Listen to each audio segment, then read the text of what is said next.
في القرآن الكريم. أعوذ بالله من الشيطان الرجيم. بسم الله الرحمن الرحيم.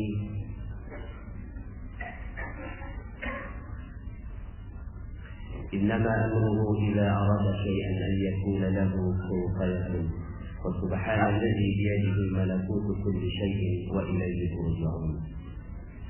صدق الله العظيم وصدق رسوله النبي الكريم ونحن على ذلك من الشاهدين ولا حول ولا قوة إلا بالله العلي العظيم.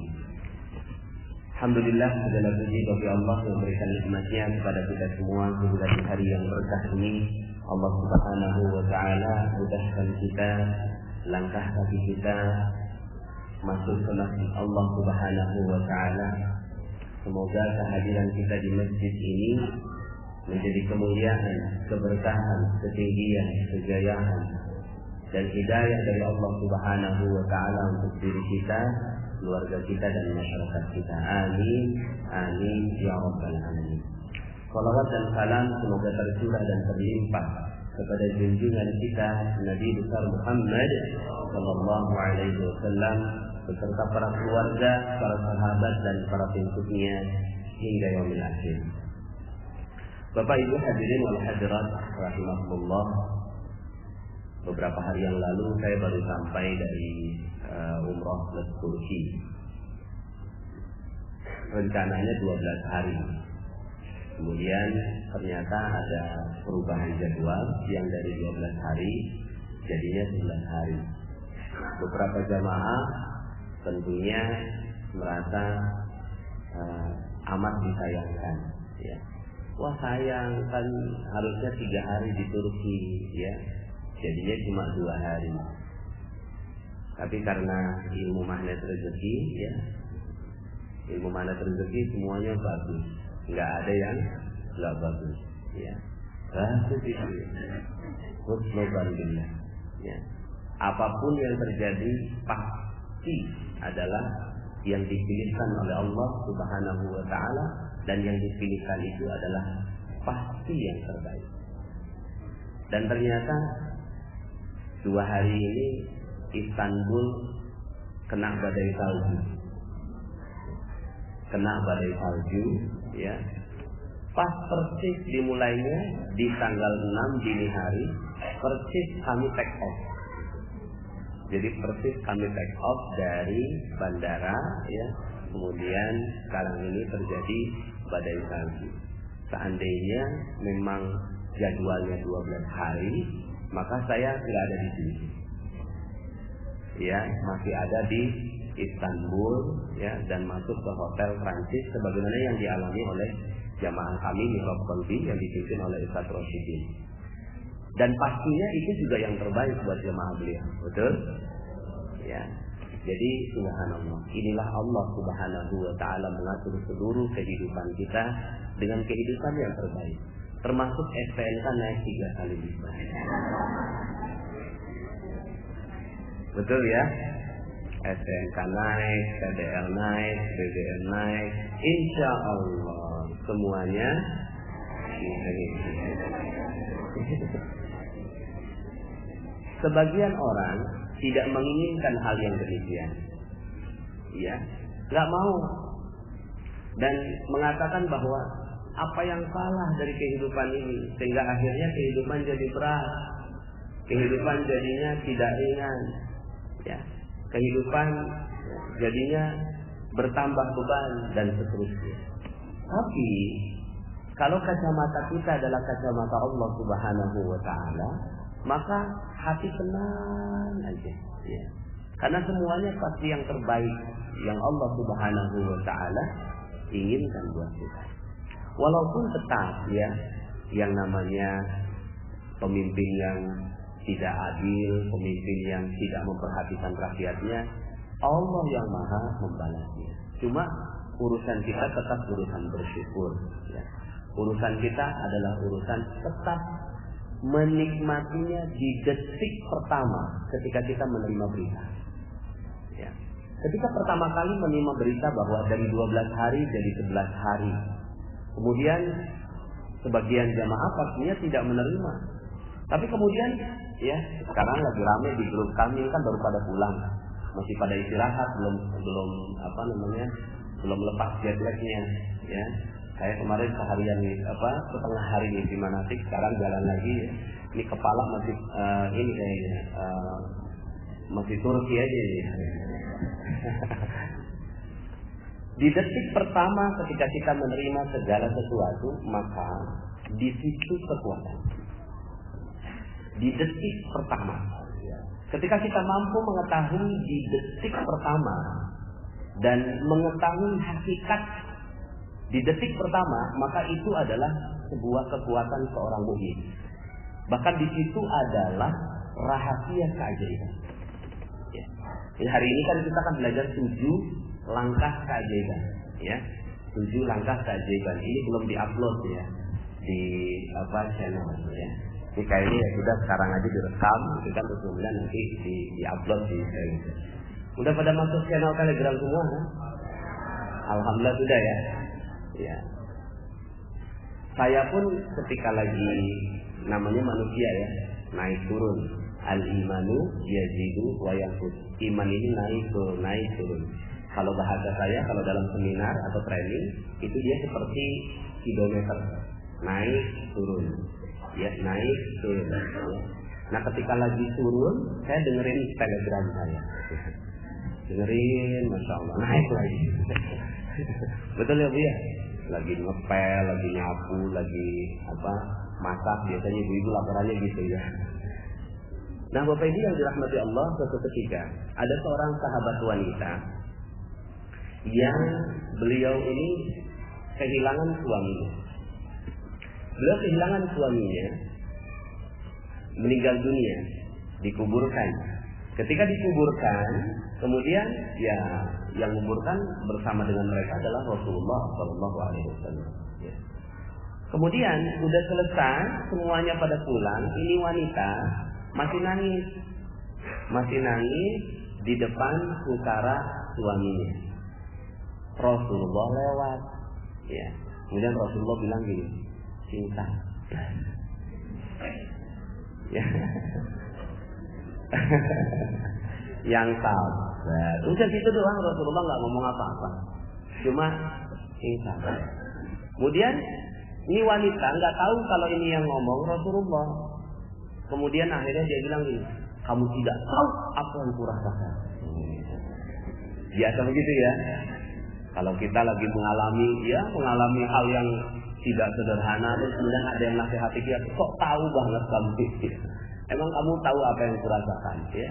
Tapi karena Rasulullah SAW ini ya digituin, ya udah Rasulullah, ya namanya orang lagi sedih, pergilah Rasulullah SAW. Tapi temennya ngeliat, kok Nabi digituin? Ya, kok Nabi digituin? Langsung datang, kamu tahu nggak itu tuh Nabi? Astagfirullahaladzim, itu Nabi? Nabi, Masya Allah. Yang dukanya langsung hilang sekejap ya, karena kecintaan mereka terhadap Rasulullah melebihi segalanya, maka sedihnya ya pas dibilang itu Nabi langsung hilang. Langsung lari ke rumahnya Rasulullah SAW minta maaf. Ya Rasulullah, saya minta maaf. Ya nggak apa-apa, kata Rasulullah. Cuma ada cumanya, ya keajaibannya udah hilang. Padahal saat itu, ya Rasulullah lagi cinta. Yang sabar. Itu kan lisannya Rasulullah. Lisan Rasulullah kalau diterima, ya. Pas misalnya kalau dia tahu lah itu dari Rasulullah SAW yang sabar, kemudian diterima dengan baik, di situ ada keajaiban. Cuma dia nggak terima, ya kamu tidak tahu apa yang kurasakan. Ketika ditolak seperti ini, maka keajaiban yang besar langsung hilang. Ya. Keajaiban yang besar itu langsung hilang karena dia tolak. Nah pas dia tolak begitu, ya sudah nggak ada keajaiban. Ya. Makanya kata Rasulullah SAW setelah itu mengatakan as-sabru inda khutmatil ula. Sabar itu ditumbuhkan pertama. Ya, yang namanya sabar itu ya bukan ditumbuhkan pertama, bukan ditumbuhkan keberapa kesekian, tapi ditumbuhkan pertama ketika kita terjadi berita handphone hilang. Ya. Pas handphone hilang, aduh, gimana nih? Panik ya. Setelah itu ingat materi mana rezeki. Astagfirullah. Setelah sekian lama, baru kemudian dia sadar, ya. Ya nggak apa-apa, tidak bagus, tapi keajaiban yang besarnya sudah hilang. Jadi kapan terjadinya keajaiban yang sangat-sangat besar itu kesempatannya? Itu bukan pertama. Pas handphone hilang, oke.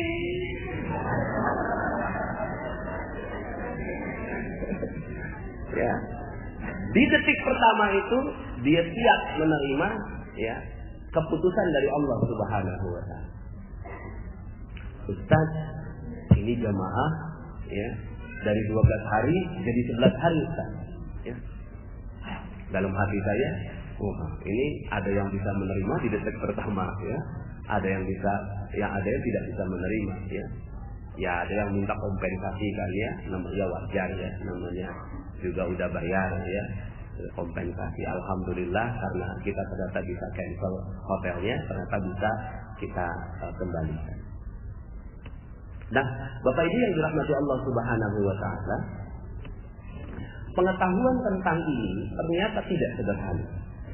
Pengetahuan tentang kesabaran di detik pertama ini adalah modal seseorang untuk mendapatkan keajaiban besar dari Allah Subhanahu wa taala.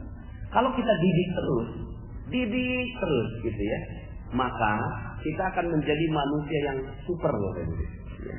Dan manusia yang super inilah manusia yang, ya, tiap harinya menerima keajaiban demi keajaiban demi keajaiban dari Allah Subhanahu wa taala. Karena, ya, keajaiban ini adalah rezeki yang besar. Kenapa saya sebut keajaiban? Karena dia beyond sunnatullah. Beyond sunnatullah. Ini sunnatullah nih.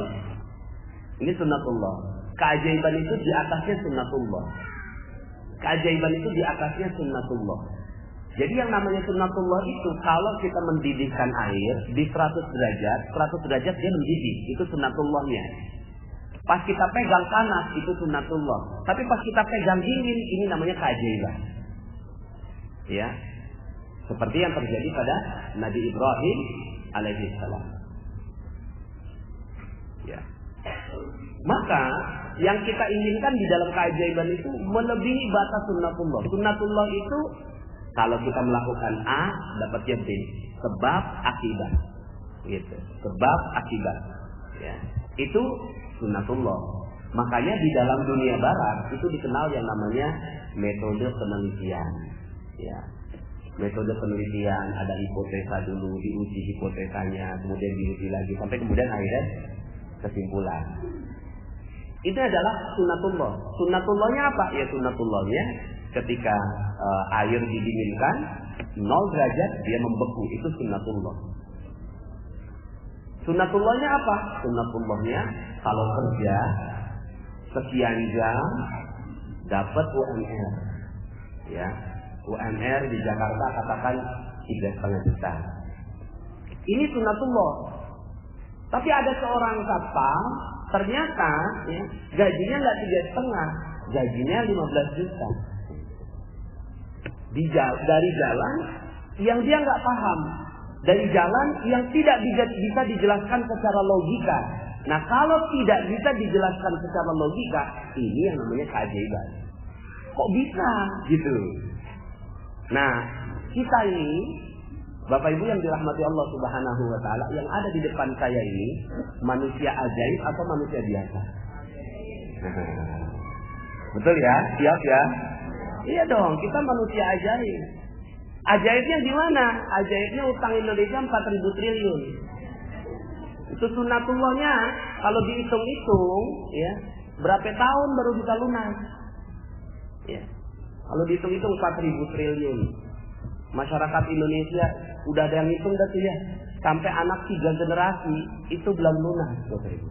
Apalagi ditambah terus. Kalau mau pakai logika, nggak akan pernah lunas. Apalagi pakai ilmu ekonomi sekarang yang dikuasai oleh Menteri Keuangan, Bapak Ibu. Ya. Maka kita pengen 3 tahun lunas, betul ya? 3 tahun lunas, kalau bisa malah lunas hutang seketika. Seperti judul audio yang dipelajari. Lunas utang seketika, kita nggak punya utang.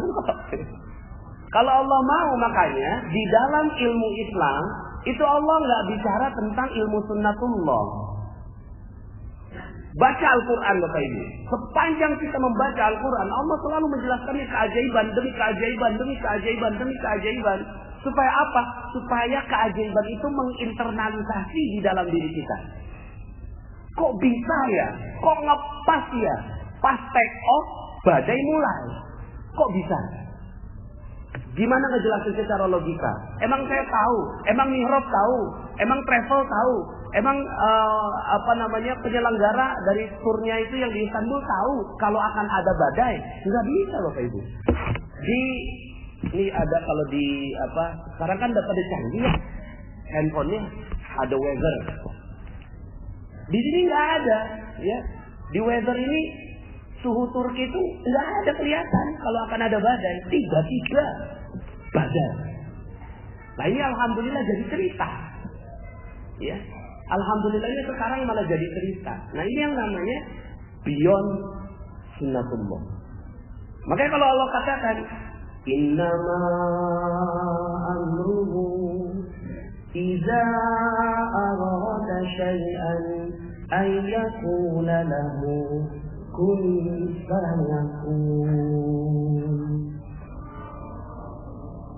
Kalau Allah innama amruhu idza arada syai'an, sesungguhnya ketika Allah menginginkan sesuatu, memerintahkan sesuatu, kalau dia menginginkannya, idza arada syai'an ay yaqula lahu kun fayakun.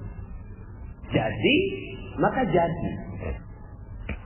Ya udah, begitu aja ilmunya. Nah, sekarang pertanyaannya, itu kan ilmunya Allah, apakah bisa manusia memiliki ilmunya Allah? Enggak bisa. Cuma Allah berkenan memberikan ilmu itu, ya, berkenan memberikan keajaiban itu kepada siapa yang dia kehendakinya setelah dia melalui 7 proses, 7 langkah yang mau kita proses, ya. Mau berproses Bapak Ibu? Nah, kalau kita mau maka, ya, kalau seandainya ini Bapak Ibu yang dirahmati Allah Subhanahu wa taala, kita jalankan dengan baik, dahsyat. Tiap hari kita dapat keajaiban. Ajaib aja hidup kita. Kok bisa ya? Kok bisa ya? Ya. Seperti misalnya gini ya. Sebenarnya kita nih hidup keajaiban itu udah setiap hari. Sampai sekarang nggak pernah tuh dipelajari secara, coba Bapak Ibu cari ilmu barat yang menerangkan tentang keajaiban. Nggak ada Bapak Ibu. Ya. Palingan akhirnya mereka mulai meraba-raba. Ada ilmu law of attraction, gitu ya. Hukum tarik menarik, ya. Tapi ya sederhana sekali, ya. Karena Islam ini lebih dahsyat. Nah, Bapak Ibu yang dirahmati Allah Subhanahu wa taala, ya. Maka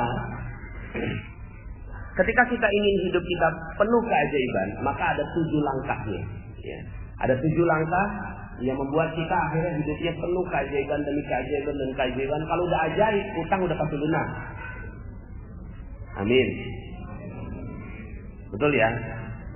Orang kalau yang hidupnya ajaib, utang udah pasti lunas, piutang udah pasti kebayar, proyek udah pasti jalan, ya. Dan ini nanti saya akan jelaskan dalam materi dalam 92.500 ya. Rizqul Akbar. Saya simpen dulu ya. Tentang perbandingan rezeki. Nah, cuma kita kan ingin sekali agar kita ini bisa selamat dalam kehidupan kita. Kita selamat kehidupan kita dunia dan akhirat. Nah, ini ada 7 langkahnya, ya. Tapi sebelum saya cerita tentang 7 langkah ini, saya ingin berkaca kepada satu cerita. Cerita ini udah sering sekali saya sampaikan. Sampai kalau ada yang teman-teman Mihrab nih kayak Ustaz Dadang, Ustaz Yahya nih kayaknya Ustaz Ali, saya sampaikan ceritanya udah bosen. Itulah yang diceritain sama Ustaz. Sebenarnya ceritanya ya menurut saya sih dahsyat ya. dan di luar batas logika, gimana bisa dijelaskan secara logika? Udah nggak bisa, ya. Nggak bisa dijelaskan secara logika. Nah, cuma akhirnya dari kisah itu tahapan 7 langkahnya clear. Saya melihatnya loh, ini 7 langkahnya clear sekali, ya. Nah, kita bisa belajar dari kisah ini. Dan ternyata semua yang memiliki langkah keajaiban itu semua langkahnya seperti sama, 7 langkah ini, ya. Ini kita tentang seorang nenek. Kalau dalam materinya channel Telegram itu ada di materi detox rezeki. Ini nenek setiap harinya minta-minta, setiap hari minta-minta. Ya, saking profesional dalam meminta-minta, dia tahu lokasi basah dan lokasi kering dalam meminta-minta. Lokasi basah ternyata bukan hanya di perempatan, tapi ya kalau ada ustadz ceramah tentang sedekah, itu basah. Gimana nggak basah ya?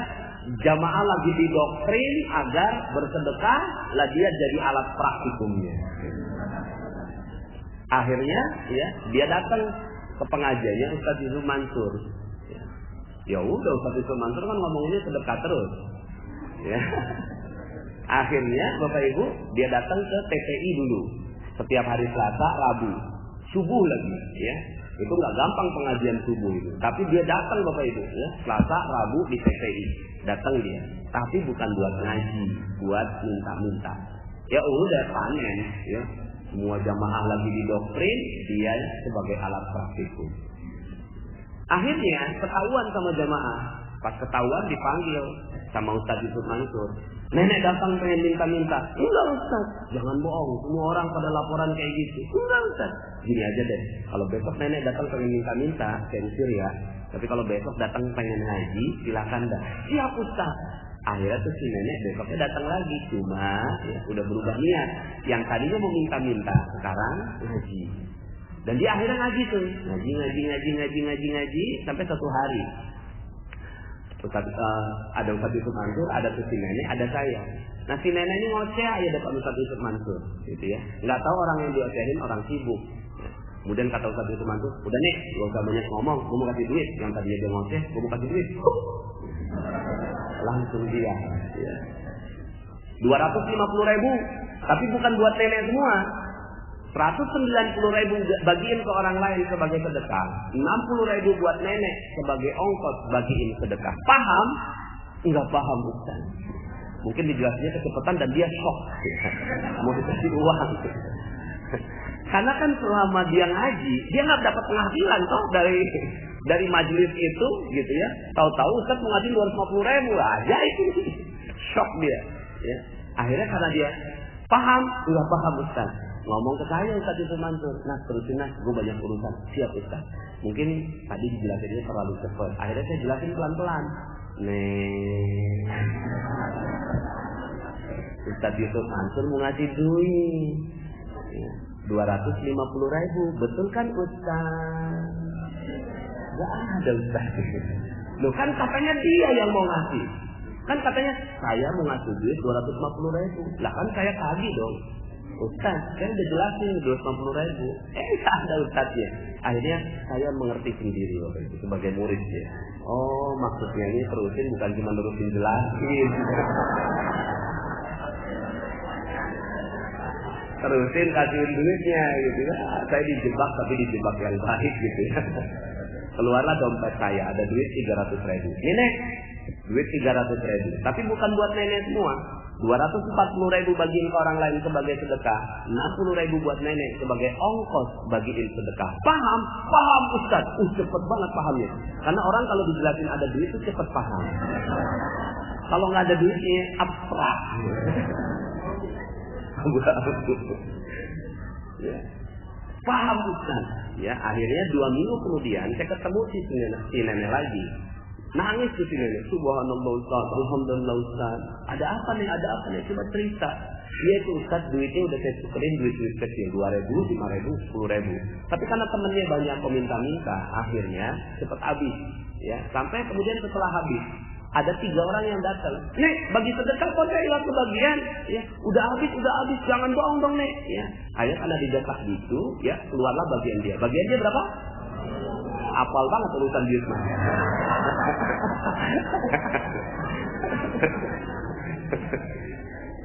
Enggak ya, bercanda. Keluar 10.000. Bagi 3 ya, udah habis. Ya. Bagi 3 akhirnya ya udah selesai. Pagi harinya dia melakukan seperti itu. Malam harinya lewat depan sebuah rumah. Namanya Ibu Hajah Maryam. Ya. Dipanggil ke si nenek. Nek, sini nek. Ada apa Bu Haji? Enggak tahu nih. Beberapa bulan ini, lihat kalimatnya. Beberapa bulan ini saya terus keingetan nenek. Alhamdulillah tadi pagi saya udah daftarin nenek pergi umroh. Alhamdulillah 10.000 pergi umroh. Di Nimrod Kolbi itu cuma uang parkir. Ya, 10.000. Tapi ini subhanallah, sekarang pertanyaannya Bapak Ibu, ini masuk logika atau masuk keajaiban? Itu maksud saya. Ini beyond sunnatullah namanya. Yang namanya sunnatullah, orang mau pergi umroh, bagaimana caranya? Ngumpulin uang, ya kan? Kemudian doa, terus kemudian masukin ke rekening, pelan-pelan dikumpulin, bekerja keras, ya terus sampai akhirnya uangnya cukup. Berapa sih uangnya pergi? 25 juta. Oh ya udah, kalau dia ngumpulin 1 juta tiap bulan, 25 bulan dia pergi. Ini namanya sunnatullah. Tapi kalau di luar sunnatullah, ini namanya keajaiban. Dan Islam adalah agama yang di atas sunnatullah. Jadi kalau seandainya ya, Masya Allah nih, agama ini dijalankan dengan baik, kira-kira Indonesia jadi negara maju dalam 3 tahun, 5 tahun, siap nggak Bapak Ibu? Bisa nggak kira-kira? Kalau Allah mau bisa, makanya nggak usah bicara tentang hal yang mustahil, bicara tentang invasi, ya Inggris waktu itu, ya Bung Tomo, ya udah yang diajak adalah bakul-bakul nasi, ya. Kemudian pekerja-pekerja kasar, buru-buru, ya tukang-tukang beca, ayo semuanya bangkit. Dia nggak ngajak orang-orang yang nggak paham keajaiban. Ya, dia ajak orang-orang rakyat biasa yang mau menerima keajaiban dan benar-benar keajaiban. Ya. Gimana bisa bambu runcing ngelawan? Ya. Inggris yang saat itu benar-benar jadi negara adidaya. Nah, Bapak Ibu yang dirahmati Allah, kita belajar dari sejarah si nenek itu. Ada 7 langkah yang ternyata dilakukan dengan jelas oleh sang nenek. 1, langkah pertama, ya, langkah pertama si nenek berperisai. Ya, si nenek berperisai. Ya, berperisai. Jadi ini langkah pertama sebuah keajaiban. Sebuah keajaiban terjadi. Ini Allah yang atur udah semua. Berperisai. Berperisai itu maksudnya rezeki itu datangnya seperti air bah. Rezeki itu datangnya seperti air bah. Ada orang yang dapat dan ada orang yang dapatnya lebih banyak. Ada nggak orang yang nggak dapat kalau seandainya airnya turunnya dari atas? Nggak mungkin. Semua pasti dapat. Oh alhamdulillah, baru dapat kabar Ustaz Rosyidin bisa berangkat. Alhamdulillah. Ya mudah-mudahan karena doa-doa kita tadi. Amin. Ya. Amin. Nah ini ya Bapak Ibu yang dirahmati Allah, rezeki itu datangnya seperti air bah.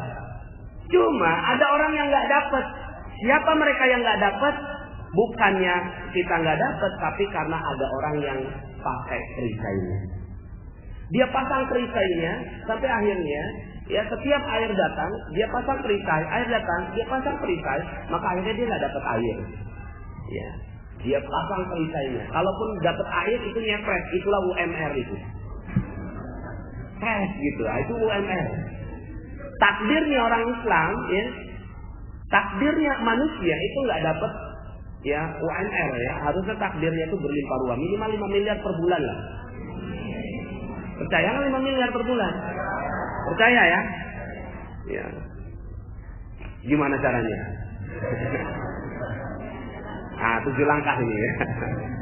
1, setiap orang berperisai. Kullu bani Adam khata'un wa khairul khata'at tawwabun. Setiap bani Adam, setiap anak Adam itu berperisai, berdosa. Maka perisainya ini adalah dosa. Perisai ini adalah dosa. Ya. Sederhana sekali. Kalau kita mau dapat rezeki sederhana, perisainya dihilangkan. Langkah kedua nanti. Nah, langkah pertamanya setiap orang berperisai. Makanya dakwahnya nabi-nabi sederhana, masuk di nomor 1 ini. Kamu tuh berperisai, lepaskan perisainya. Sederhana. Dalam Al-Quran dan surat Nuh ayat 10, ya, Allah Subhanahu wa taala berfirman tentang ceritanya Nabi Nuh. Nabi Nuh ini dakwah 950 tahun, enggak ada yang mau ngikutin. Inni da'utu qaumi lailan wa nahara. Ya. Inni da'utu qaumi lailan wa nahara, falam yazidhum du'ai illa firara. Faqultu astaghfiru rabbakum innahu kana ghaffara yursilis samaa'a 'alaikum midrara wa yumdidkum bi amwalin wa banina wa yaj'al lakum jannatin wa yaj'al lakum anhara ma lakum la tarjuna lillahi waqara wa qad khalaqakum atwara. Ya. Ini curhatnya Nabi Nuh. Saking dakwahnya enggak tanggepin Bapak Ibu. Masya Allah ya. Ini Masya Allah, kita bersyukur sekali ini pengajian banyak kayak gini nih. Nabi Nuh ngaji nggak ada, yang datang gajah gitu. Berapa monyet gitu. Ya kan di kitanya begitu ya. Masya Allah ya. Apa sih yang didakwahkan? Emang kamu ngomong apa kata Allah tuh ya? Emang kamu ngomong apa sampai orang nggak mau ngikutin dakwah kamu? Aku ngomongnya gini ya Allah. Faqultu astaghfiru rabbakum. Aku minta mereka untuk minta ampun kepada Allah, kepada Rabb kalian. Innahu kana ghaffara. Sesungguhnya Allah Maha Pengampun. Kalau udah kayak gitu terus, kamu janjiin apa kata Allah? Aku janjinya gini ya Allah. Yursilis samaa'a 'alaikum midrara. Akan ditambahkan, diturunkan rezeki yang berlimpah dari air, ya. Hujan yang lebat turun ke bawah, ya. Wa yumdidkum bi amwalin wa banin, dan akan ditambahkan harta. Nabi Nuh itu tidak mengatakan wa yumdidkum bil khairat, tidak. Wa yumdidkum bi amwal. Akan ditambahkan harta-harta. Wa banin, dan anak, mungkin anak biologis, anak keturunan, anak perusahaan, anak cabang, ya kan? Anak kucing. Wa yumdidkum bi amwalin wa banin wa yaj'al lakum jannatin, dan akan diberikan kepada kalian kebun-kebun. Wa yaj'al lakum anhara, kebun itu kalian enggak sirami, siapa yang sirami? Allah yang akan siramin pakai sungai-sungainya. Masya Allah. Itu yang dijanjikan. Ya. Ya kata Allah, ya benar dakwah, ya udah. Dakwahnya udah benar. Ya. Tapi masalah hidayah ya urusan Allah. Ya. Maka dakwahnya Nabi Nuh agar minta supaya perisainya dihilangkan. Nah, perisainya sang nenek itu minta-minta. Dia minta-minta, setiap hari minta-minta. Nah, cuma yang namanya orang berperisai enggak sadar kalau dia berperisai. Namanya orang berdosa, dia kadang enggak sadar kalau dia berdosa, padahal itu dosa. Nah, makanya kita kalau mau ajaib, mulai dari sekarang coba teliti tentang dosa-dosa kita. Jangan sampai ada yang kita pikir bukan dosa, tapi malah itu yang menyebabkan keajaiban tidak terjadi pada kehidupan kita. Nah, si nenek ini bersyukur karena tahapan kedua dilalui, yaitu menyadari akan perisainya. Jadi menyadari perisai, yang satu, tahapan satunya berperisai. Tahapan keduanya menyadari akan perisainya. Nah, cuma dalam prosesnya si nenek ini, dia dibantu oleh Allah Subhanahu wa taala dengan jamaah yang ngelapor. Ada jamaah yang ngelapor gitu ya ke ustaz. Ustaz manggil tuh si nenek, ngomelin gitu ya. Nah, dalam tahapan ini ada dua jenis orang. Satu, yang mau terima kalau dia dilaporin. Yang mau terima kalau dia punya salah. Yang mau terima kalau dia punya dosa. Atau golongan yang kedua, dia nggak terima. Nggak terima kalau dia ya ditegur. Nggak terima kalau dia dikasih tahu. Nggak terima kalau dia gitu ya berbuat dosa. Lah ini yang namanya ya cover bahasa Inggris. Cover. Kalau ada buku ya, lah ini kalau ada tisu, lah ini covernya. Tahu cover ya? Cover. Penutupnya. Ya kafir kalau bahasa Arabnya. Jadi sudah jadi bahasa Inggris. Cover. Cover itu apa? Tertutupi. Nah, orang-orang yang tertutupi akhirnya baru langkah kedua aja udah nggak dapat keajaiban. Dia nggak mau terima. Tapi sang nenek ini alhamdulillah mau terima. Jadi kalau seandainya nih ibarat flow chart gitu ya. Tahapan pertama berperisai. Yang kedua ditegur sama orang lain dan dia mau menerima perisainya, maka dia lanjut yang ketiga. Kalau nggak mau menerima, turun ke bawah lagi. Ya. Yang satu lagi berperisai. Baru kalau dia ini masih ada di 1 dan 2, maka dia nggak akan pernah dapat keajaiban yang di level 7. Ya 1, 2, 1, 2, 1, 2, nggak naik-naik. Ya. Ustaz, kapan keajaiban saya? Lah, ente udah sadar belum? Gitu ya. Kalau udah sadar, maka dia baru akan naik. Nah, cuma memang yang namanya sadar dari dosa ini nggak gampang. Sadar dari dosa ini, Masya Allah, apa salah saya? Emangnya saya ya nggak berhak itu ngomelin suami saya? Kan suami saya selingkuh. Wajar nggak Ustaz kalau saya marah sama dia? Wajar nggak? Ya. Wajar kan Ustaz? Jadi saya dipaksa untuk mengatakan wajar. Ya. Coba kalau Ustaz jadi saya, kira-kira wajar nggak kalau saya Ustaz memarahi? Ya wajar sih. Tapi mau ajaib lah hidupnya. Mau ajaib lah hidupnya. Mau sih Ustaz. Akhirnya memang jalan keajaiban ini bukan jalan yang wajar. Bukan jalan yang biasa. Tapi jalan yang tidak biasa. Luar biasa. Maka pada saat itu Bapak Ibu yang dirahmati Allah Subhanahu wa Ta'ala, ini yang disebut sebagai jalan taubat. Dan di langkah yang kedua ini banyak orang yang tidak berhasil. Banyak yang nggak berhasil. Ya, Abu Jahal, Abu Lahab, ya, ini adalah orang-orang yang nggak berhasil. Dikasih tahu, yang ngasih tahu siapa? Keponakannya. Akhlaknya bagaimana keponakannya itu? Akhlaknya mulia sekali, dipercaya. Gelarnya apa? Al-Amin. Dikatakan bahwa ada la ilaha illallah. Mau percaya nggak? Nggak percaya. Akhirnya apa terjadi? Baru langkah kedua aja udah nggak terjadi keajaiban. Tapi ada orang-orang seperti Umar bin Khattab radhiyallahu anhu yang sadarnya itu, ya, setelah didoakan oleh Rasulullah sallallahu alaihi wasallam. Baru kemudian akhirnya dia sadar ketika membaca surat Toha. Ya. Ada Khalid bin Walid yang setelah mengalahkan Rasulullah SAW di perang Uhud, baru kemudian dia sadar. Setelah mengalahkan, menang, ya, Rasulullah kalah gitu kan. Yang memenangkan peperangan siapa? Khalid bin Walid. Ya. Mestinya dapat lencana kepahlawanan dari kafir Quraisy, tapi setelah itu guncang dadanya. Kok setelah saya memenangkan peperangan ini, setelah saya memenangkan Rasulullah, hati saya nggak kuat. Ada apa dalam hati saya? Akhirnya dia bertanya. Pas dia bertanya, akhirnya dia sadar, Masya Allah, sadar akan kesalahan. Nah, ya, makanya dalam materi magnet rezeki di Telegram itu sudah 34 audio. Itu banyak yang kita sampaikan tentang perisai-perisai. Betul ya Bapak Ibu ya? Perisai-perisai. Salah satu perisainya adalah kata. Ya, kata aja jadi perisai.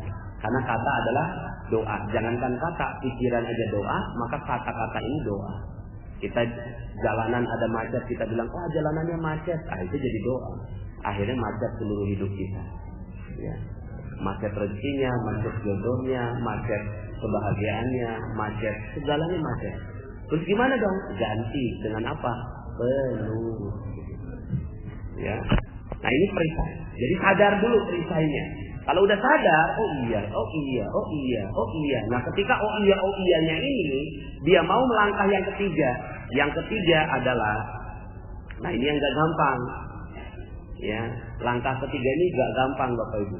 Tapi kalau dia mau masuk, ya, ke langkah yang ketiga ini, maka dia akan siap menerima. Tapi ini baru langkah ketiga.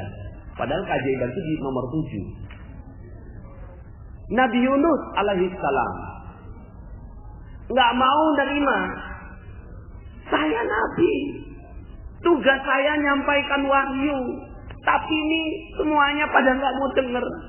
Ya udah aku tinggalin aja, tinggalin. Dan dia nggak ngerasa itu dosa. Dia nggak ngerasa itu sebagai sebuah perisa. Ditinggalin, pas ditinggalin, apa yang terjadi? Yang terjadi, Allah paksa dia masuk ke yang ketiga. Apa itu yang ketiga? Masuk goa keajaiban. Ya, nomor 3 ini masuk goa keajaiban. Makanya kemarin saya menyampaikan materi goa keajaiban ini di 3 tempat, ya, di Raudhah, ya, kemudian di kamar hotel saya supaya konsentrasi, sama yang ketiga di Multazam, ya, di arah Multazam, agar mudah-mudahan ini bisa menjadi keajaiban untuk Anda semua. Amin ya rabbal alamin. Nomor 3 ini merendahkan diri. Merendahkan diri serendah-rendahnya masuk ke dalam goa. Ya. Makanya goa ini itu dijadikan sebagai kurikulum dalam pendidikan Islam. Al-Kahfi dibaca setiap minggu. Setiap hari Jumat baca ulang, ya, baca ulang. Ujungnya apa? Al-Kahfi. Ujungnya adalah, ya, Zulkarnain, raja yang menguasai timur sampai barat. Itu ujung dari surat Al-Kahfi. Ya, bacakan. Ujungnya apa? Kita tentang Zulkarnain. Ya. Tentang wa yas'alunaka 'an Zulkarnain. Dan kalian bertanya tentang Zulkarnain. Dia menguasai antara timur dan barat. Artinya apa? Kekuasaannya, kerajaannya itu dari timur sampai barat. Ya. Mau nggak kekayaan timur sampai barat waktu itu? Mau ya, insya Allah. Ya. Jadi buktinya ada kok. Tidak ada kerajaan terbaik sepanjang sejarah. Ya, misalnya begini ya. Ustadz Dadang bikin perusahaan. Kemudian Ustadz Dadang bikin perusahaan. Terus kemudian sukses. Diteruskan ke anaknya. Sukses. Diteruskan ke cucunya. Sukses. Diteruskan ke cicitnya. Sukses. Diteruskan ke canggahnya. Sukses. Diteruskan ke apa setelah canggah?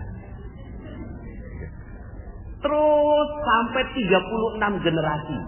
Perusahaannya berkembang dan menguasai seluruh dunia. Kira-kira Ustadz Dadang hebat nggak? Hebat apa super hebat? Super hebat apa? Super maha dahsyat hebatnya. Bapak Ibu, itulah kerajaan Turki Utsmani. Kerajaan Turki Utsmani, seorang raja namanya Utsman, ya. Saya lupa binnya siapa, di atasnya bin Sulaimani. Utsman bin, ya, ini nama Turki. Kemudian di atasnya nama Islam, Sulaimani, gitu ya. Kemudian dia punya 36 generasi yang semuanya jadi sultan dan menguasai seluruh dunia. Ya, tidak ada kerajaan sebesar itu selain Ottoman, berkuasa 600 tahun. Gitu. Dan kerajaan siapa? Kerajaan Islam. Ya. Maka mungkin nggak setiap orang dari sini jadi satu Utsman. Mungkin nggak kayak itu? Mungkin. Yang penting kita mau merendahkan diri. Kuncinya masuk ke dalam goa. Kuncinya nomor 3, masuk ke dalam goa. Nah, si nenek ini goanya apa? Goanya ngaji. Yang pertama, dia minta-minta. Yang kedua, ditegur. Coba kalau seandainya dia nggak mau melalui yang ketiga, Bapak Ibu, apa yang terjadi? Dia tersinggung. Pas ditegur sama Ustadz Yusuf Mansur, nenek minta-minta. Enggak, Ustaz. Besok kalau mau ngaji silakan, tapi kalau mau minta-minta silakan pergi. Kalau ada gengsi di sini, nggak merendahkan diri, apa yang terjadi? Si nenek ini akan bilang, emangnya cuma lu doang tempat yang bisa bikin gue kaya? Masih banyak tempat yang bisa gue mintain. Begitu ya. Seandainya, ya. Tapi Masya Allah, ini si nenek mau lolos dari yang ketiga. Akhirnya dia merendahkan dirinya dan masuk ke dalam goa. Goanya apa? Goanya ngaji. Akhirnya dia ngaji. Lah ini goa kita, Masya Allah. Ini orang-orang yang gak mau merendahkan diri, gak mungkin masuk sini. Orang-orang yang gak mau, yang meminta ilmu kepada Allah Subhanahu wa Ta'ala, gak mau masuk sini. Ya. Saya bisa kok dapat ilmu dari yang lainnya. Saya bisa kok. Sekarang kan online, saya bisa googling, apapun bisa googling sekarang. Ya. Maka kalau Anda masuk ke sini, Masya Allah, mudah-mudahan ini udah masuk nomor 3. Amin. Nah, sekarang kita masuk nomor 4. Nomor 4-nya lebih tidak mudah. Setelah udah masuk rendah diri, ya, rendah hati. Jadi pertama tuh rendah hati dulu. Rendah hati dulu. Setiap kita berhadapan dengan orang tuh rendah hati. Kita bukan siapa-siapa. Aduh, siapa sih kita? Masya Allah. Tulang cuma dibungkus sama kulit aja. Ya. Terus kemudian kalau mati ya cuma bercampur tanah. Ya. Kemudian makan ulet. Itu aja kok kita ini. Makanya apa sih yang kita bisa sombongin kepada orang lain? Makanya rendah hati. Setelah itu rendah diri. Rendah dirinya di hadapan siapa? Di hadapan Allah. Di hadapan Allah rendah diri. Maka setiap sholat gitu ya, itu kita rendah diri kita ya. Nah ini pembahasannya, silahkan dengerin Gua Keajaiban dan materi-materi yang lainnya. Nomor yang keempat, menghadapi detoksifikasi. Menghadapi detoksifikasi. Si nenek itu apa iya setelah dia ngaji terus kemudian merasa nyaman Bapak Ibu? Enggak. Gimana nyaman? Rezekinya hilang. Rezekinya hilang pada saat itu. Yang biasanya dia dapat katakanlah ratusan ribu dari pengajian itu, tiba-tiba karena dia mau menuruti ustaz, ya, dia duduk di sana ngaji, ya, pedih itu pasti. Betul nggak? Jadi bukan dikata ringan, ya, jangan dikata ringan, pedih itu, ya Allah ngeliatin orang, aduh. Itu sebenarnya itu ya mungkin bisa lah dia 50.000, yang ini 20.000 kayaknya. Tapi dia nggak bisa minta. Ya, nah kita sama semuanya. Ketika kita mengalami hal yang mungkin kita punya banyak utang, si utang nggak kebayar, proyek nggak berjalan dengan baik, kemudian kok ya hidup nggak harmonis, suami istri, keluarga, ya bermasalah dengan tetangga, ya. Terus kemudian pekerjaan kita nggak selesai-selesai, dipecat dari perusahaan. Coba lihat, mungkin ada perisai kita. Setelah itu, ya minta ampun kepada Allah, sadari perisainya. Yang ketiga, masuk ke dalam goa, terus aja masuk dalam goa aja terus. Ya.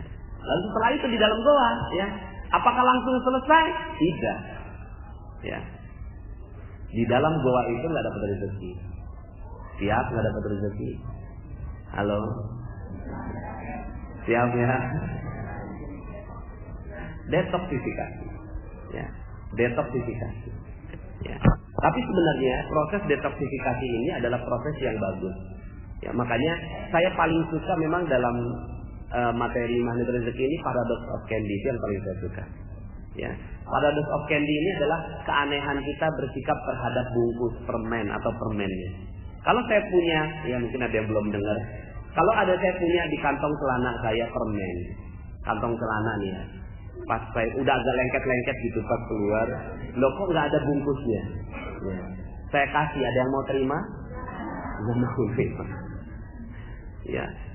Padahal saya ikhlas loh. Ya. Tapi saya pas ngeliat ke kiri, ya, ngerogoh ke kantong kiri, loh kok masih ada? Dan masih ada bungkusnya. Pas saya buka, loh masih ada bungkusnya nih. Ya, ada yang mau nggak? Kira-kira mau? Permen masih ada bungkusnya? Mau. Pas makan di depan saya, persis di depan saya, bungkusnya diapain? Dibuang. Saya tersinggung lah. Saya sebagai pembeli permen tersinggung dong. Ya. Kan tadi saya kasih, ya, tanpa bungkus. Anda tinggal lep aja, nggak usah pakai capek-capek ngebuka bungkusnya. Ya. Tapi pas saya kasihin bungkusnya dibuang juga. Sebenarnya Anda maunya apa sih? Sebenarnya yang kita mau rezeki, yang kita mau isi, yang mau kita mau ini air, Bapak Ibu.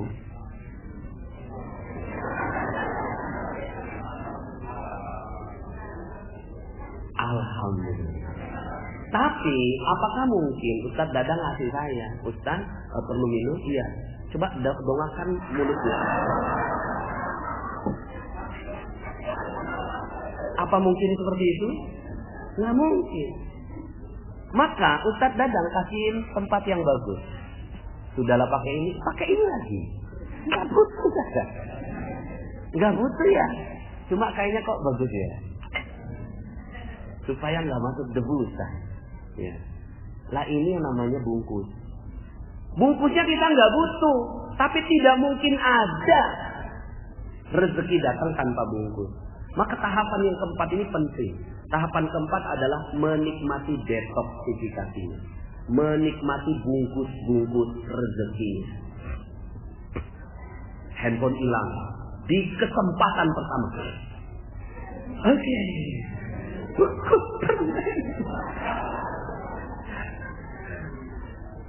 Ya, seandainya kita mampu, ya kayak seperti sekarang ini Ustaz Rosyidin 2 hari Bapak Ibu, 2 hari di Istanbul, saya bisa rasakan itu karena tas bagasinya kan nggak ada, cuma tas cabin. Tas cabin itu nggak cukup untuk mengganti baju. Ya 2 baju itu size A, size B, ya kan?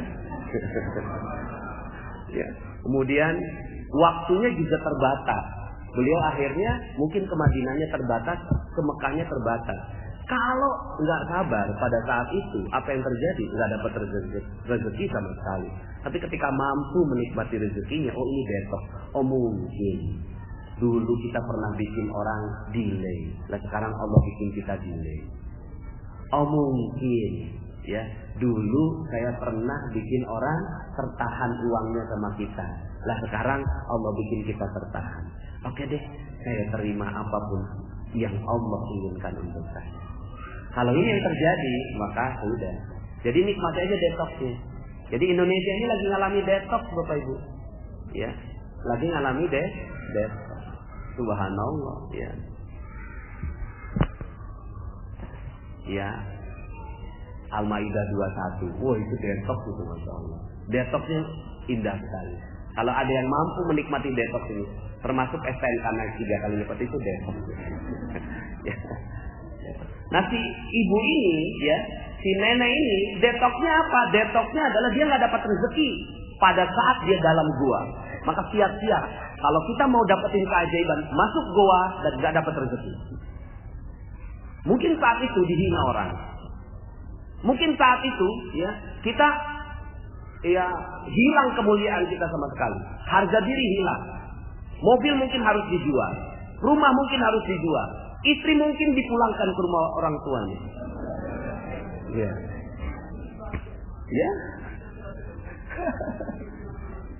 Mungkin mertua akhirnya ya ngejelek-jelekin. Mungkin kita dilaporkan polisi. Mungkin kita dimasukkan ke dalam penjara.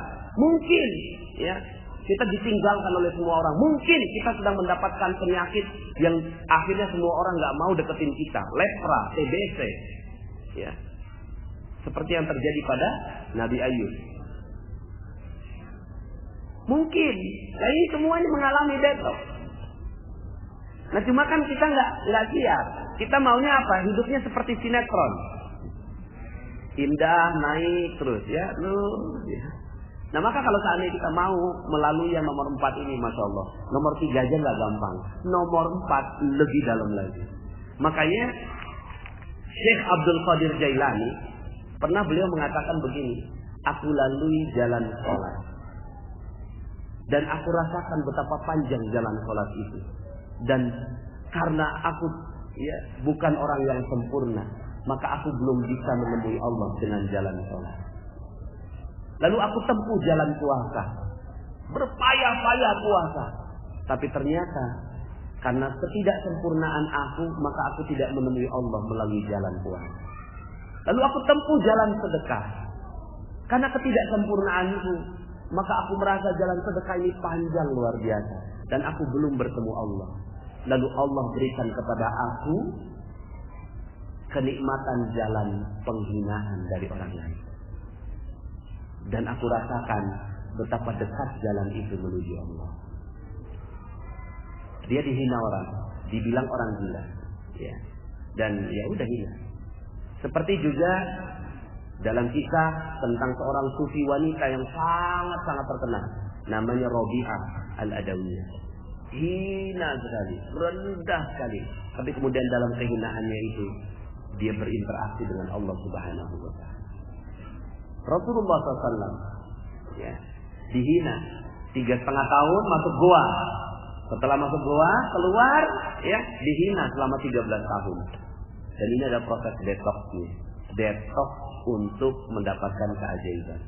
Karena permata, berlian itu memang ditempa dengan berbagai macam musibah, ujian, panas, sampai kemudian akhirnya jadi berlian yang indah. Tapi struktur kimianya antara pensil ya, tengah-tengahnya itu ada karbonnya. Pensil kalau dipatahin gampang nggak Bapak Ibu? Kira-kira satu tangan bisa patahin? Coba sekarang patahin berlian Bapak Ibu. Bisa patahin berlian? Nggak bisa. Karena berlian telah melalui proses detoksnya. Sementara karbon dia tidak melalui proses detox. Ya.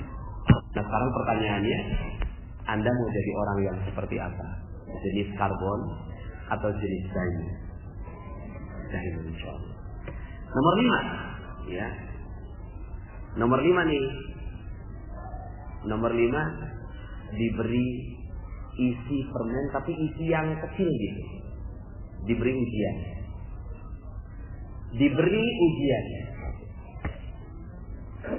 Diberi ujian. Nomor 5. Jadi udah detox nih, sudah detox Allah kasih ya. Tes. Pas tes kalau sana lolos ke yang berikutnya, kalau nggak lolos itu balik lagi ya. Balik lagi. Ujiannya apa? Ujiannya tes kejujuran. Si nenek ini dikasih uang 250.000 mau satu Yusuf Mansur yang ternyata abstrak dan saya yang akhirnya mewujudkannya. 300.000 itu saya nggak kenal tuh si nenek.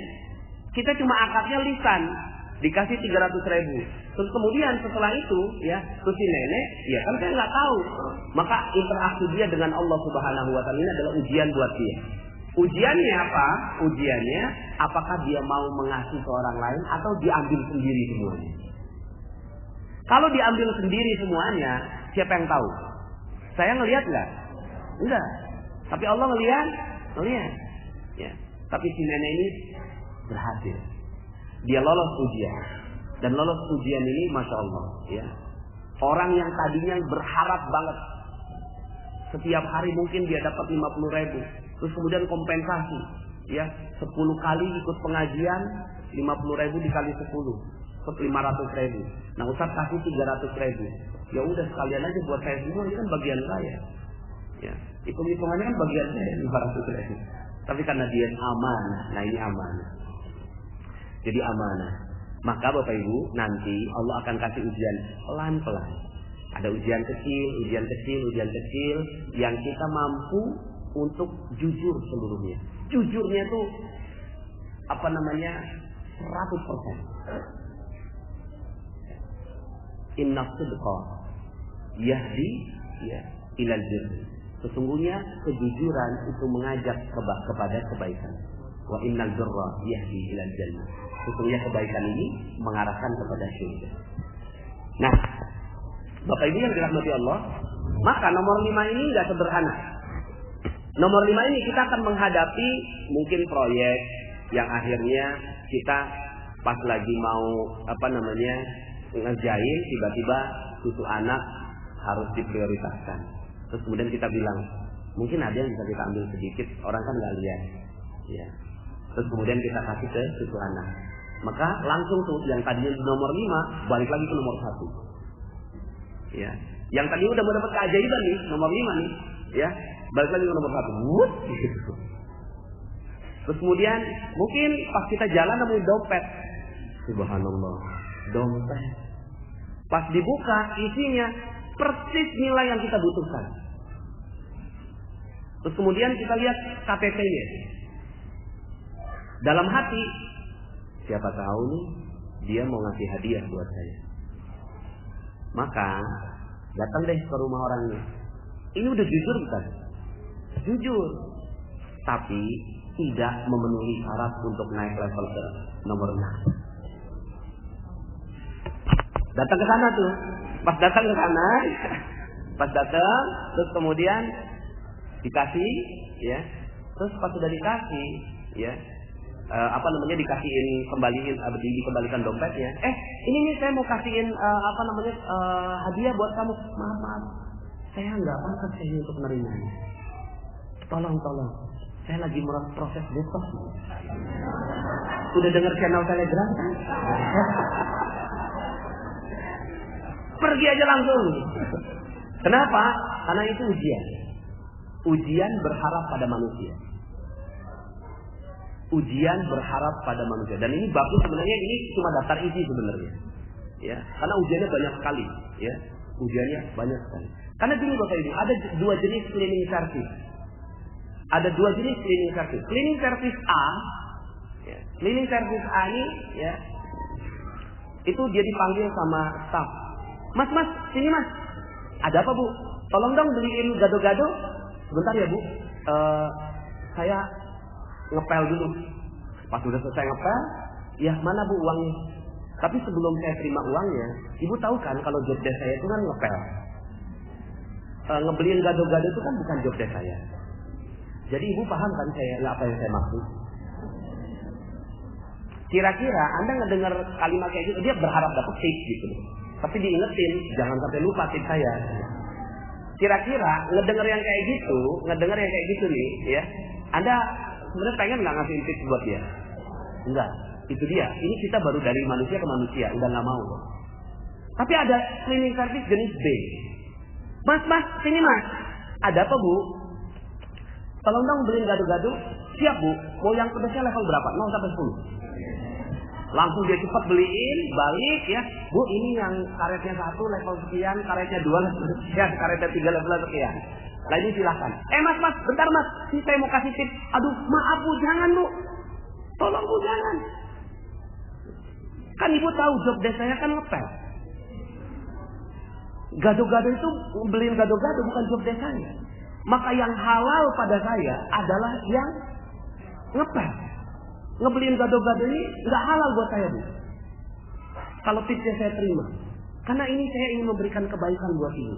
Tolong jangan berikan saya. Saya lagi detox. Udah dengar channel saya kan? Masya Allah Bapak Ibu. Kira-kira nih kalau Anda yang ngorder beli gado-gado, pas makan gado-gadonya rasanya gimana? Kok dia nggak mau terima ya? Betul ya? Kok dia nggak terima? Ini yang namanya nanti dalam audio yang setelah membernya 95.000 itu namanya resonansi rezeki. Resonansi rezeki nih Bapak Ibu, ya. Yang mikirin rezekinya bukan kita, tapi orang lain. Ya, orang lain yang mikirin rezekinya kepada kita. Gak terima kan? Wah, saya gak terima. Kamu pernah nggak minta beliin gado-gado sama si A? Pernah. Dia nerima nggak uang tipsnya? Enggak. Bener-bener ya. Ya. Kamu juga? Iya. Wah kita nggak terima. Lapor bos. Bos, kita mau lapor. Kenapa? Itu cleaning service itu tuh. Masa dia nggak mau terima tips?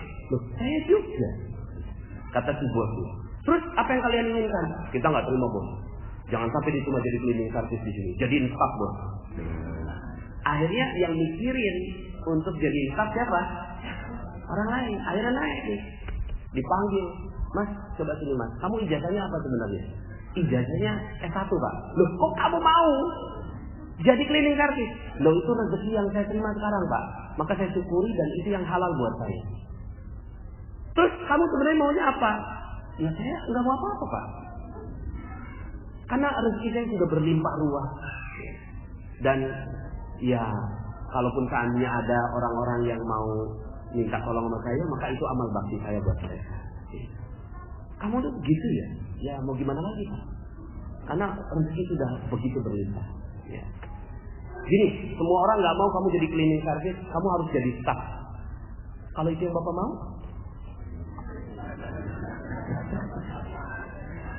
Akhirnya ini naik lagi, dan ini bukan kisah rekaan Bapak Ibu. Ini kisahnya Pak Hotman Z. Arifin almarhum. Beliau adalah seorang yang jadi cleaning service di Citibank dan menjadi vice president di perusahaan yang sama. Ternyata ketika ditanya rahasianya, dia melalui level 5 berhasil gitu ya, dan level 6 berhasil. Level 6-nya apa? Level 6-nya ya, dia memuliakan dan membahagiakan orang lain. Nomor 6 ini terumbu karang. Nomor 6 ini terumbu karang. Jadi ya kalau ada yang sudah pernah mendengarkan materi terumbu karang juga materi favorit saya. Ya, terumbu karang adalah materi favorit saya. Jadi Allah titip rezeki. Ya, Allah titip rezeki kepada hewan, Allah titip rezekinya. Ya, nggak mungkin Allah kasih rezeki langsung kepada jerapah di pucuk-pucuk pohon, kepada monyet di pohon pisang, kepada ikan di terumbu karang.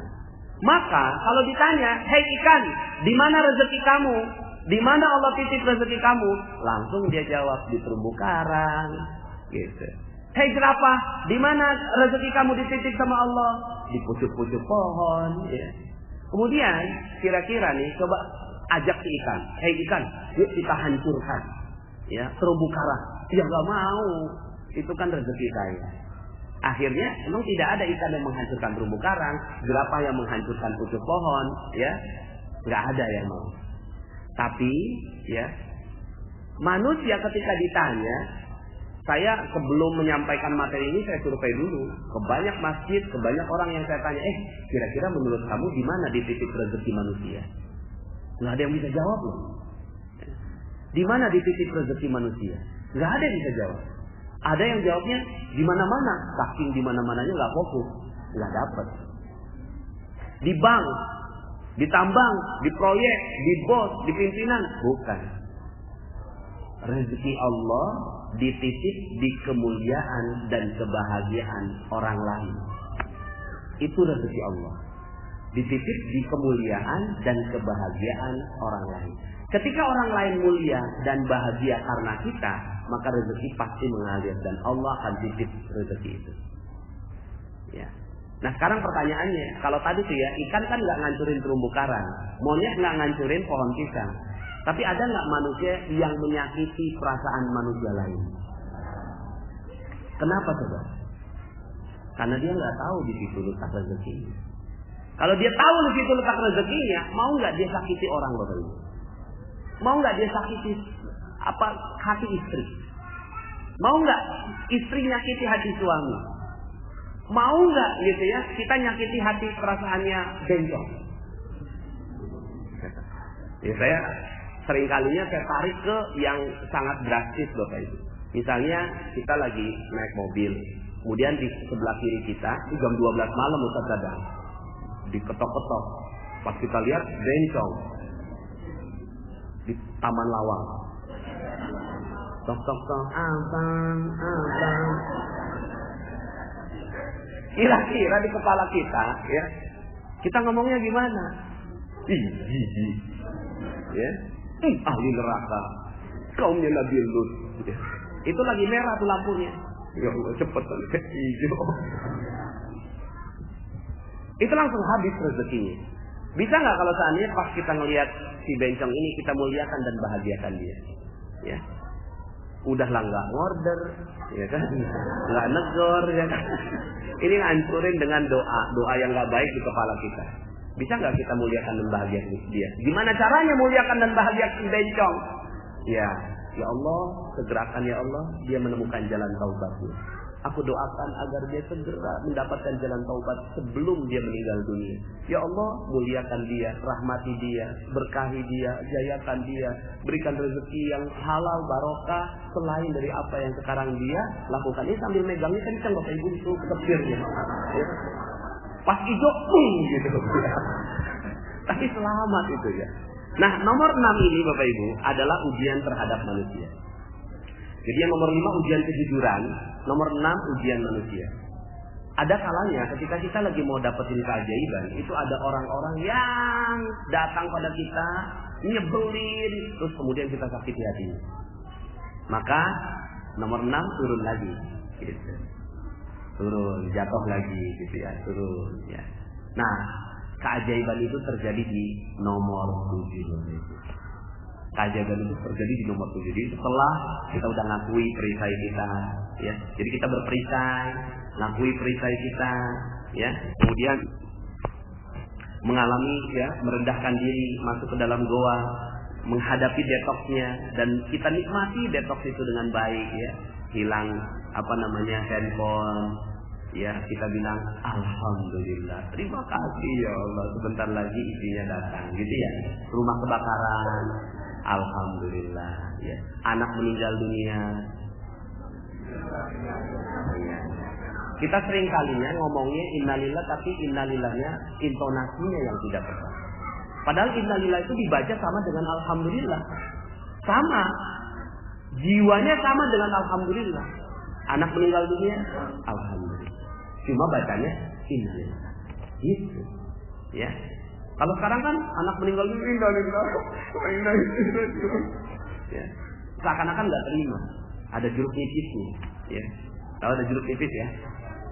Tapi kalau innalillah wa inna ilaihi raji'un, sawat gitu loh. Ya, namanya juga meninggal dunia. Mau gimana lagi, nggak bisa dikembalikan. Ya.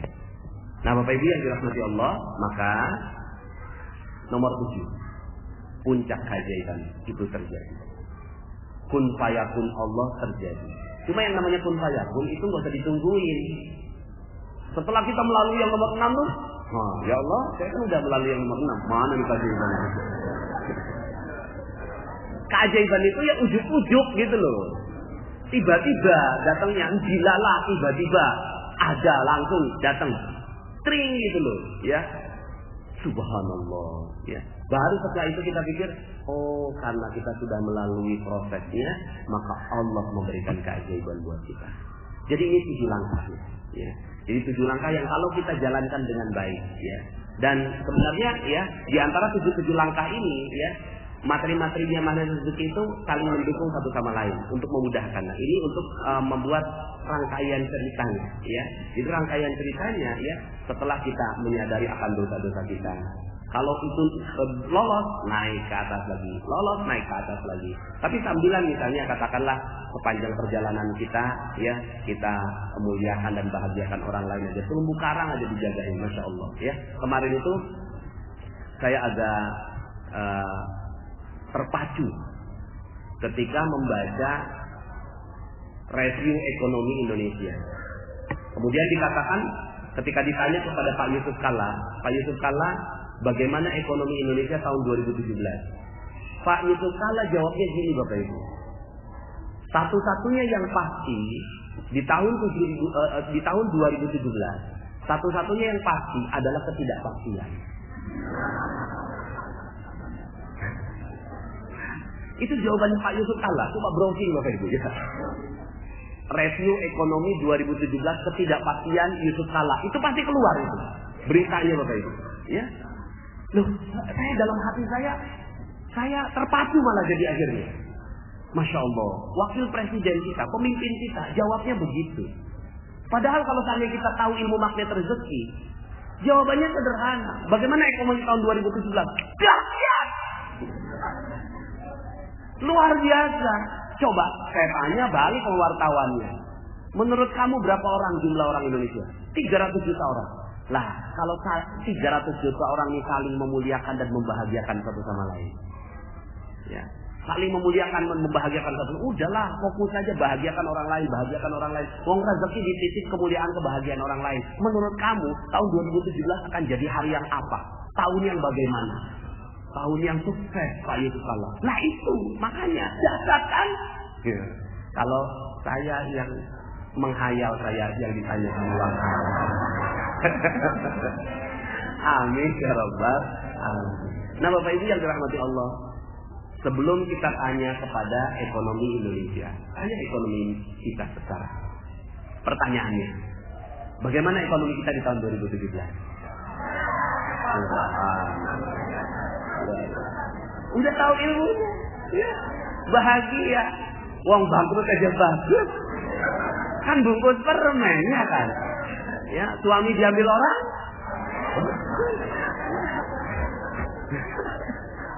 Ya. Istri diambil orang bagus, ya. Dan seterusnya, semuanya bungkus permen kok. Hal-hal yang gak enak di seluruh kehidupan kita cuma bungkus permen, di baliknya ada isinya. Yang penting kita melalui prosesnya dengan baik, ya sudah. Ya bismillah, insya Allah. Maka ujung dari semua kisah-kisah para sahabat itu pasti happy ending, Bapak Ibu. Happy ending semuanya. Nabi Yusuf setelah masuk doa happy ending jadi raja. Ya, Nabi Musa setelah melalui Fir'aun di belah lautan muncul negara Palestina. Ya, kemudian Nabi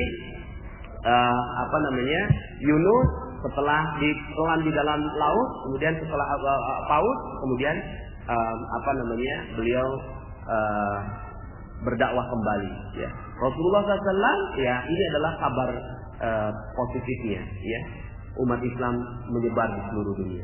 Cuma ada satu nabi Bapak Ibu yang happy endingnya itu ditahan. Ya, Nabi Isa alaihissalam.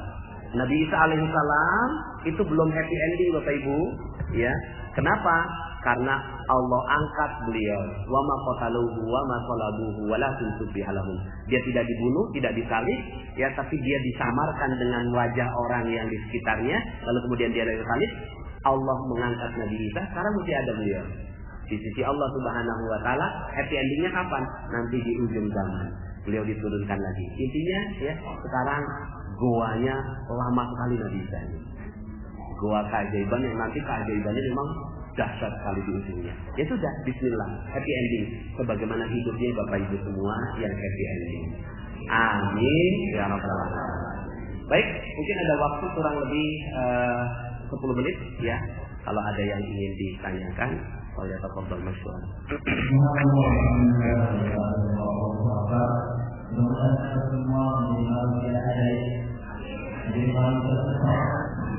Jadi hamba yang luar biasa tempat hari ini betul dengan Allah atau bagaimana orang yang mengatakan dari ibu pertanyaan dan kita membantu.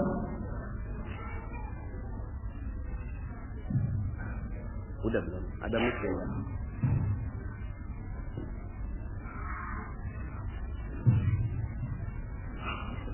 ya? Pakai apa?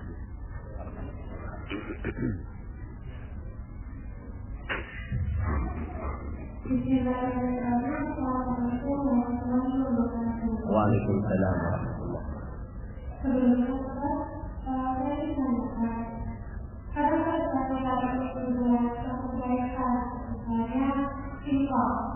Nah, itu gimana caranya kita memperbaiki kita? Kadang-kadang kita berbagi mau infak, mau apa?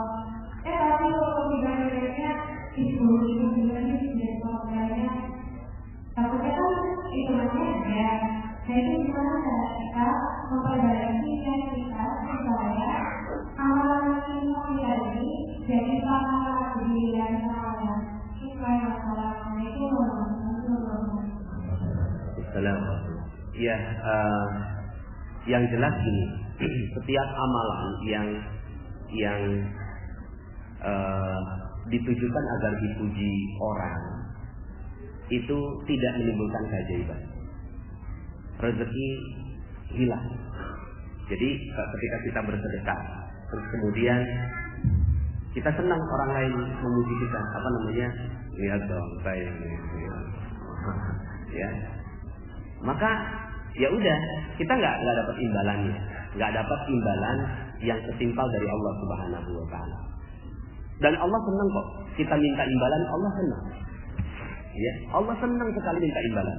Apa kita minta imbalan kepada Allah Subhanahu wa taala. Cuma mintanya ke Allah gitu ya. Pas sedekah, pas itu langsung coba luruskan niat. Ya Allah, kalau seandainya ini yang terjadi, maka habis tuh gitu ya, nggak dapat apa-apa saya ini gitu ya. Maka pahami itu dulu, pahami tentang ilmu rezeki dan keajaiban, bahwa segala yang ditujukan untuk Allah maka akan dibalas oleh Allah Subhanahu wa taala. Segala yang ditujukan buat manusia akhirnya dibalas oleh manusia. Kira-kira manusia itu bisa balas apa buat kita? Nggak ada. Mereka nggak bisa balas apa-apa. Maka ya memang betul-betul kita mengobati ria itu ada dua. Satu, ilmu. Jadi tambahkan ilmunya. Semakin ilmunya nambah, insya Allah keikhlasannya itu akan muncul. Yang kedua, kebiasaan. Jadi memang mungkin awalnya ikhlasnya 1, tapi ulangi lagi mungkin nambah jadi 2, ulangi lagi nambah jadi 3, ulangi lagi nambah jadi 4 dan seterusnya. Sama seperti anak kita ketika awal mula gambar. Ketika awal mula menggambar, dia tunjukin kemana-mana. Tapi makin lama orang liatin gambar dia, malu, jangan diliatin dulu, ya kan? Jangan dilihat dan seterusnya. Nah, sama dengan kita. Awalnya mungkin keikhlasannya cuma satu, tapi makin lama makin naik. Jadi dua, satu ilmu, yang kedua pembiasaan. Itu aja, gitu ya. Nggak ada yang lain. Ya, ilmunya apa? Ilmunya adalah ketika kita, ya ilmunya sih semua ilmu agama itu akan menambah keikhlasan. Semua ilmu agama, ya, akan menambah keikhlasan. Ya, tinggal kita pahami bahwa dia ada orang yang bilang ini, Ustaz, saya pondok kenapa males ya, gitu ya. Saya jawabnya gini, terusin aja malesnya. Terusin aja malesnya. Palingan cuma dampaknya aja nanti hidup kamunya nggak akan pernah ada keajaiban, rezeki kamu seret gitu kan, habis ditipu orang gitu. Saya itu yang gitu ya. Oh gitu ya Ustaz. Ya udah makanya jangan malas gitu. Akhirnya karena kita nggak tahu dampaknya, kenapa kita sedekah? Iya, karena kita nggak tahu dampaknya. Coba tahu dampaknya. Ketika tahu dampaknya, masya Allah, ya. Ketika kita tahu dampaknya, maka kita nggak mau. Makanya itu ilmu, ya. Tambahin lagi ilmunya mudah-mudahan dengan materi-materi rezeki bertambahlah keilmuan kita kepada Allah Subhanahu wa Ta'ala.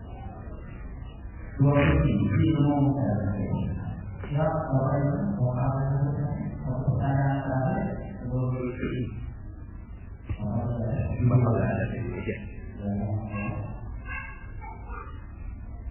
Setelah ini kita akan mencoba dan juga kita pertama lewat itu ada kita mengenal nanti di akhir di Waalaikumsalam warahmatullahi wabarakatuh.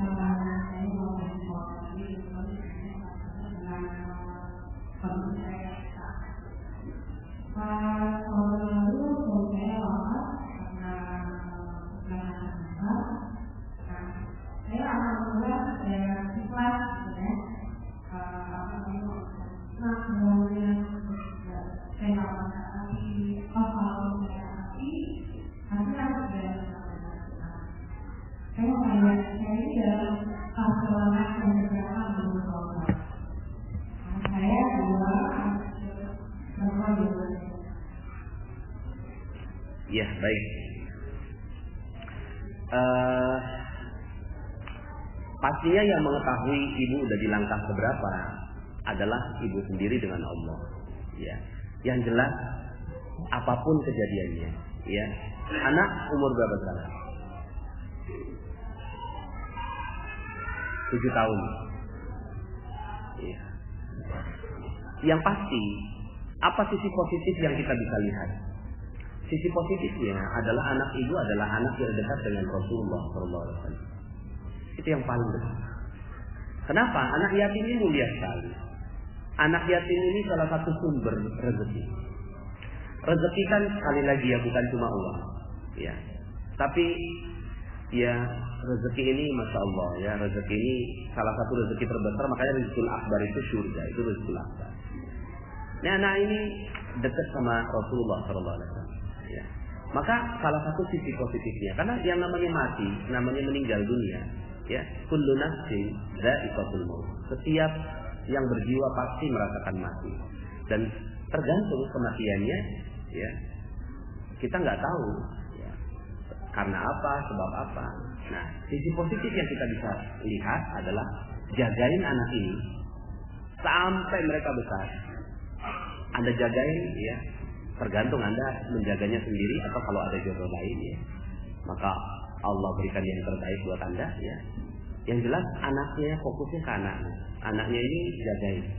Lihat tatap mata mereka setiap malam dan bersyukur kepada Allah. Ya Allah subhanallah, saya dititipin anak yatim, ya. Dititipin anak yatim, maka ya Allah ya Rahman, ya. Sebagaimana nabimu, Rasulmu adalah yatim, maka muliakan kami karena kami ini menjaga anak yatim, ya. Nah, kalau itu yang terjadi, ya, maka ya itu sudah masuk di nomor 3, nomor 4, ya kan? Nomor 3, nomor 4. Nomor 5 juga diberi ujian, ya. Nah, kalau ya nomor 6-nya adalah Anda menikmati dan memuliakan mereka. Fokus saja muliakan mereka, fokus saja muliakan, bahagiakan mereka, ya.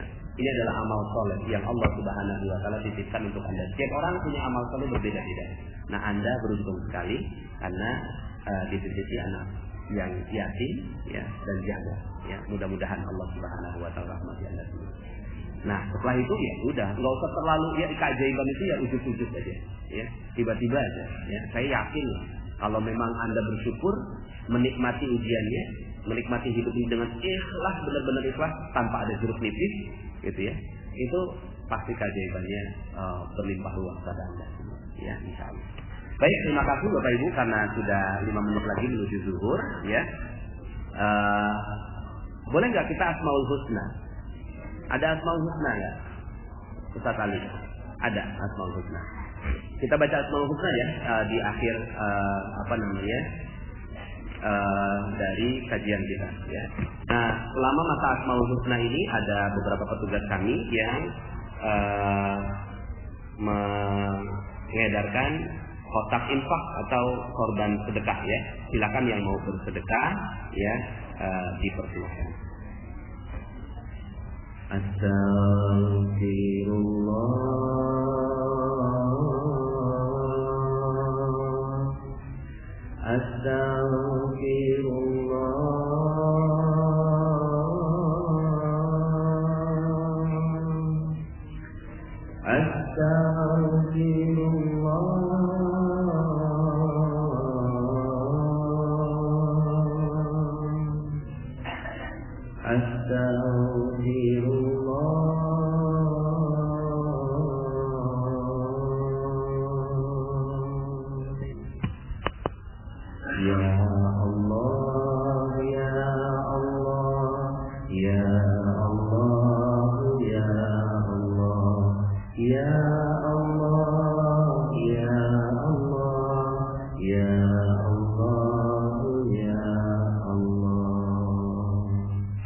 يا متعالي يا بر يا سوء يا منتقم يا عفو يا رؤوف يا مالك الملك يا ذا الجلال والإكرام يا مقيض يا جميع يا غني يا مغني يا مانع يا ضار يا نذير يا نور يا هدي يا بديع يا بقي يا ولي يا رشيد يا صبور يا الله يا الله يا الله يا الله يا الله يا الله يا الله يا الله يا الله يا الله يا الله يا الله يا الله يا الله يا الله يا الله يا الله يا الله. أعوذ بالله من الشيطان الرجيم. بسم الله الرحمن الرحيم. الحمد لله رب العالمين حمدا ناعما حمدا شاكرا حمدا يوافي نعمه ويكافئ مزيدا. يا ربنا لك الحمد ولك الشكر كما ينبغي لجلال وجهك وعظيم سلطانك. اللهم صل وسلم على نبينا محمد وعلى آله وصحبه أجمعين. اللهم اغفر للمسلمين والمسلمات والمؤمنين والمؤمنات الأحياء منهم والأموات إنك سميع قريب مجيب الدعوات ويا قاضي الحاجات ويا كافي المحمد. اللهم يا فارج الهم ويا كاشف الغم ويا مجيب دعوة المضطرين رحمنا الدنيا والآخرة ورحمهما أنت ترحمنا فارحمنا رحمة تغنينا بها عن رحمتك من سواك. Ya Allah ya Rahman ya Rahim ya Razzaq ya Fattah ya Alim. Inilah kami ya Allah hamba-Mu datang ke dalam gua keajaiban-Mu ya Allah, ke dalam majlis ilmu-Mu ya Allah, ke dalam majlis zikir-Mu ya Allah. Maka ya Allah ya Rahman ya Rahim, Kaulah pemilik keajaiban ya Allah. Maka titipkan keajaiban pada kami ya Allah. Keajaiban agar hidup kami menjadi hidup yang penuh berkah ya Allah, penuh berlimpah ya Allah, penuh kedekatan dengan-Mu ya Allah, penuh ketenangan ya Allah. Maka jadikan ya Allah ya Rahman ya Rahim segala ujian yang Kau titipkan pada kami mampu mensyukurinya dengan baik ya Allah. Agar Kau titipkan kepada kami kebahagiaan dan kemuliaan ya Allah. Ya Allah ya Rahman ya Rahim, hidupkan kami di dunia ini dalam keadaan keberkahan dan matikan kami dalam keadaan husnul khatimah ya Allah. Kumpulkan kami dalam surga firdaus-Mu ya Allah. Ya Allah ya Rahman ya Rahim, kabulkan doa kami. Rabbana taqabbal minna innaka antas samiul alim wa tub alaina ya Allah ya maulana innaka antat tawwabur rahim. Rabbana zalamna anfusana wa illam taghfir lana wa tarhamna lanakunanna minal khasirin. Rabbana atina fid dunya hasanah wa fil akhirati hasanah wa qina adzaban nar. Bi fadli subhana rabbika rabbil izzati amma yasifun wa salamun alal mursalin walhamdulillahi rabbil alamin. قل هذا فاستغفر الله لي ولكم بالله التوفيق والهداية. السلام عليكم ورحمة الله وبركاته.